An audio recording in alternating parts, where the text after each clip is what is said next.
Dari sebelum saya masuk Islam sampai dengan sekarang, dan saya baru ngerti apa maksudnya setelah saya ngaji tentang Islam.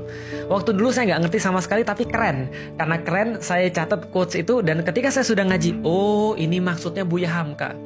Apa yang beliau tulis?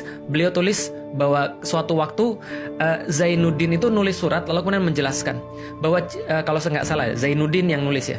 Pokoknya ada di dalam novel Tenggelamnya Kapal Van der Wijk. Dia menulis gini. Cinta itu punya banyak pintu. Ada banyak pintu, ada pintu sayang, ada pintu cinta dan segala macamnya. Tapi beliau katakan, cinta itu punya banyak pintu dan pintu yang terbaik adalah lewat rasa kasihan. Saya lalu mikir, maksudnya apa itu rasa kasihan? Masa kita mencintai karena masa kita dicintai karena dikasihani? Dan terus terang ada beberapa orang yang pernah mengalami itu yang ngasih tahu saya, nggak enak cinta dikasihani. Kenapa? Saya mencintai kau karena saya kasihan sama engkau. Kayaknya nggak enak banget kita dikasih karena kita dikasihani. Tapi ternyata dikasihani itu adalah pintu cinta yang paling luar biasa. Kenapa? Karena dia nggak berkaitan dengan fisik sama sekali. Dicintai karena kasihan. Kasihan itu sendiri adalah perwujudan cinta Allah kepada manusia. Maka ketika kita berbicara tentang kemudian keadaan kita di hadapan Allah Subhanahu wa Ta'ala, Masya Allah, yang kita harapkan adalah rahmahnya Allah, bukan keadilan Allah. Ketika kita nanti di yaumil kiamat, lalu kita bilang sama Allah, Allah adil dong pada saya. Mati kita, remuk, nggak ada harapan, hancur kita.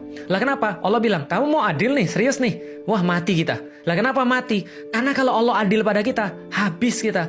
Setiap perbuatan kita, amal-amal kita, Allah adil. Setiap kebaikan satu dibalas 10 taruhlah. Atau setiap kebaikan dihitung. Tapi kan belum tentu hidup kita tuh kemudian semua perbuatan-perbuatan kita perbuatan-perbuatan kita tuh sempurna. Sholat subuh tadi aja, wudhu kita emang kita jamin bahwa wudhu kita benar? Apakah kita jamin ketika sholat kita khusyuk? Apa kita jamin bahwa bacaan kita benar? Apa kita jamin bahwa seluruh ibadah kita tuh tidak ada celahnya? Enggak. Ulama-ulama berkata, ibadah kita itu belum tentu diterima Allah, belum tentu sempurna, tapi maksiat kita itu sudah pasti diterima dan sempurna. Artinya kalau kebaikan belum tentu sempurna, tapi maksiat sudah pasti sempurna. Mau mengharap Allah adil sama kita, matilah kita, rusaklah, remuklah kita. Lah makanya kita nggak mengharapkan Allah adil ketika di yaumil kiamat. Ketika yaumil hisab nanti, yang kita minta sama Allah, Allah jangan adil sama saya ya Allah. Jangan pakai sifatmu yang maha adil, pakai sifatmu yang rahmah ya Allah.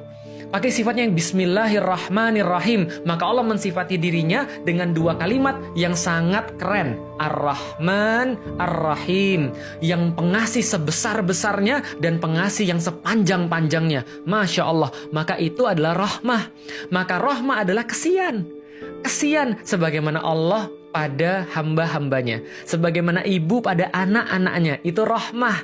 Maka seorang ibu yang hanya bisa ketika robek dagingnya, ketika kemudian mengucur deras darahnya, ketika hampir retak tulang-tulangnya, ketika berteriak dia ketika antum lahir dia tersenyum, dia menangis bahagia, dia susuin antum, lalu kemudian dia merasa senang sekali, seolah-olah gak ada yang lebih senang daripada dia di dunia ini.